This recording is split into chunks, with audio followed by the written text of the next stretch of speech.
Markets are not resting and more new highs are reached. I'm Darren and this is 3 things you need to know for Tuesday, January 22nd. After all the pageantry of the new Bitcoin ETFs, the price of actual Bitcoin has struggled to say the least.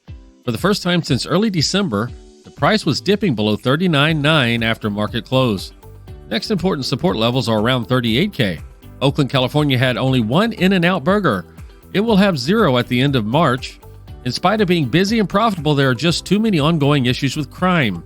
Among the crimes that are mainstays are car break-ins, property damage, theft, and armed robberies. Archer Daniel Midland's stock fell as much as 23% on news as the agricultural commodities producer suspended its CFO pending an investigation of the company's accounting practices. Trade while you're sleeping across time zones with Arbitrage Trade Assist. Sign up today at arbitragetrade.com. Arbitrage Trade is your trusted source for business, finance, and tech info. Hi, I'm Elizabeth Rome.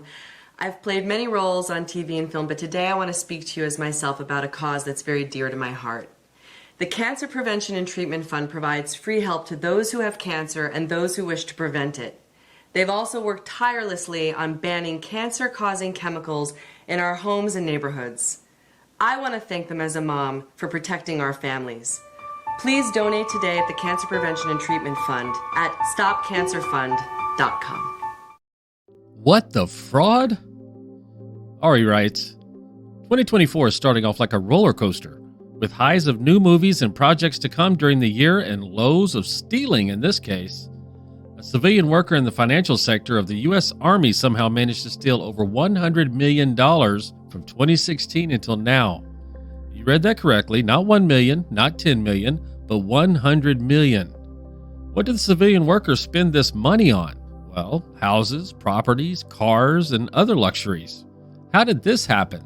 She opened a company called the Child Health and Youth Lifelong Development that was supposed to provide services to military children through the 4-H Military Partnership Grant Program. She then regularly filled false documents that indicated that her company was entitled to receive funds from the United States Army. She was never suspected because she had worked with the Army for so long, and neither the Department of Defense nor the Army would dream that she would steal money meant for enriching the lives of military-linked children. With the money she was able to get, Janet Y. Mello amassed a real estate portfolio of 31 properties, a fleet of 78 vehicles, and liquid assets of more than $18 million linked to her. What happens to everything she purchased with the stolen Army money? It all has to be forfeited, and yes, that includes any proceeds she acquired with that money as well. She also allegedly forged one of her superior's signatures regularly as well. So what will happen to her if she's convicted? In short, a lot of jail time. Mello is charged with 5 counts of mail fraud, 4 counts of engaging in a monetary transaction over $10,000 using criminally derived proceeds, and 1 count of aggravated identity theft according to the U.S. Attorney's Office for the Western District of Texas. There's a maximum penalty of 20 years for each fraud charge and up to 10 years in prison for each spending statute charge, and a mandatory minimum of 2 years for the identity theft charge. Stop watching and start living using Pips, our AI bot.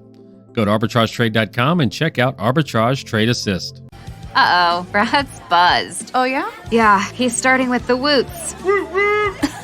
And now a speech. I just want to say that friendship is about heart and brain. Who's with me? Good thing is, he knows when he's buzzed. And my brain is saying, when it's time to go home, somebody call me a ride. Love that guy. Me too. Know your buzzed warning signs? Call for a ride when it's time to go home. Buzz driving is drunk driving. A message from NHTSA and the Ad Council. The pick of the day. Arbitrage algorithms have detected a possible uptrend, but only some indicators in the future for GSI technology. That's GSIT. They design, develop, and market memory products primarily for networking and telecommunications markets. This was the pick of the day November 16th and ran up 35% in less than a month.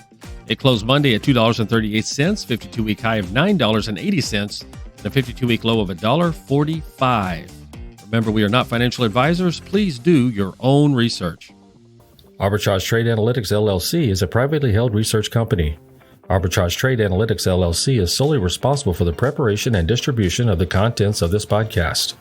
The opinions offered in this podcast are for informational purposes only and are not intended to function as investment advice.